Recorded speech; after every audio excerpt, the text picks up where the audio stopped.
Eu vou falar para você sobre o monitoramento dos gases e alguns aspectos relacionados ao monitoramento ou problemas de monitoramento dos gases nesse armazenamento de atmosfera controlada. Então, durante o armazenamento, a concentração de O2 e CO2 ela deve ser mantida em níveis baixos, né? Então, aqui temos na linha azul um exemplo de uma câmara de atmosfera controlada, né? Onde o nível de oxigênio está nessa linha azul, mantido em torno de 1,2%. Né? Percebam que ele ficou nesse intervalo ali, nessa média ao longo do armazenamento. O gás carbônico na linha vermelha ficou em torno de 2% ao longo do armazenamento.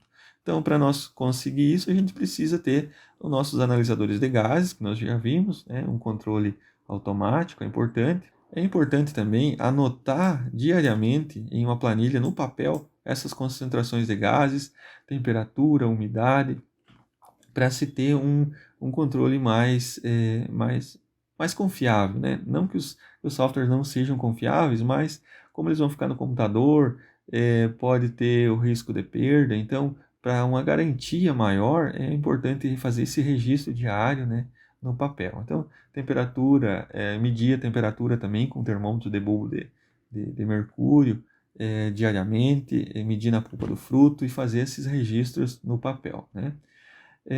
As mangueiras para trazerem esse ar até um analisador é muito é um aspecto bastante importante. Elas devem ter 6 milímetros de diâmetro, o analisador deve ficar num local mais elevado, então percebo que esse analisador aqui ele está na parte superior, está no corredor superior das câmaras, né? Então não está na parte no chão, né? Por quê? Porque ele deve ficar nessa parte mais superior, porque se condensa água dentro da mangueira, essa água ela não vem para o analisador, ela vai voltar para dentro da câmara.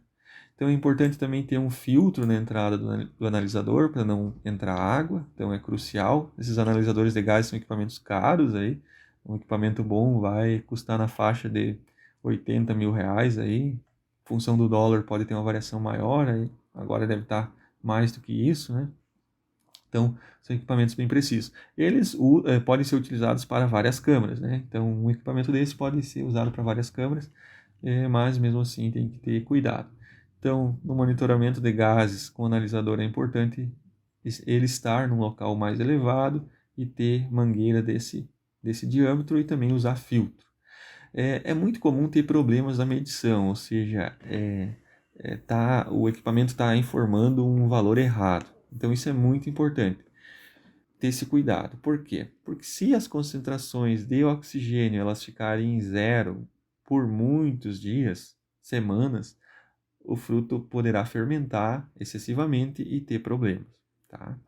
Então, é muito importante que o analisador esteja informando corretamente o nível de oxigênio. Por outro lado, o nível de gás carbônico também deve estar no nível adequado. Se ele sobe muito, a fruta vai apresentar danos, né, problemas, distúrbios devido ao alto CO2, que nós veremos em aula futura, tá? Então é muito importante fazer a aferição do analisador. Como que é feita essa aferição? Se adquire, né, se compra um cilindro com gás padrão. O que é esse gás padrão?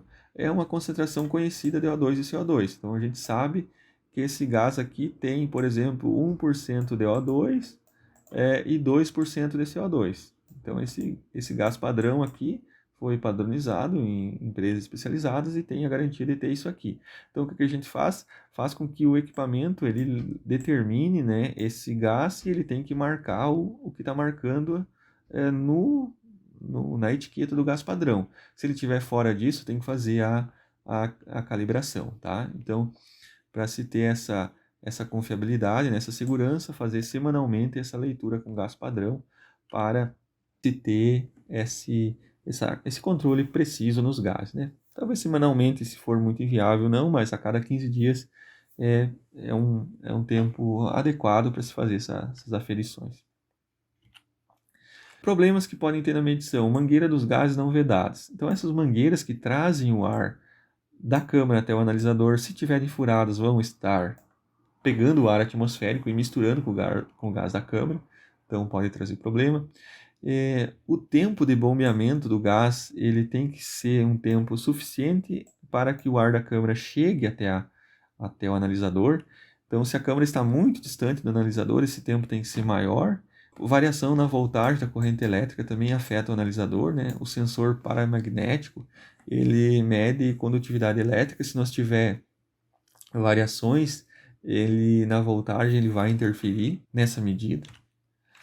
Aqui também temos o problema comum de estragar a válvula solenoide, né? Então são essas válvulas que fazem abertura e fechamento de uma determinada câmara, de acordo com a câmera que você quer analisar. Então, por exemplo, se a gente quer analisar a câmera 1, então somente essa válvula solenoide aqui vai abrir, essas outras vão ficar fechadas. E aí o ar vai vir para o analisador. Depois fecha essa câmera 1 e abre a da 2 e assim por diante. Se ocorre o problema numa válvula dessas, ocorre que pode estar vindo ar de duas câmeras para dentro do analisador e também você vai estar tendo uma leitura errada. Então são alguns problemas que podem ocorrer na medição, né, no monitoramento dos gases, que são bastante importantes vocês cuidarem.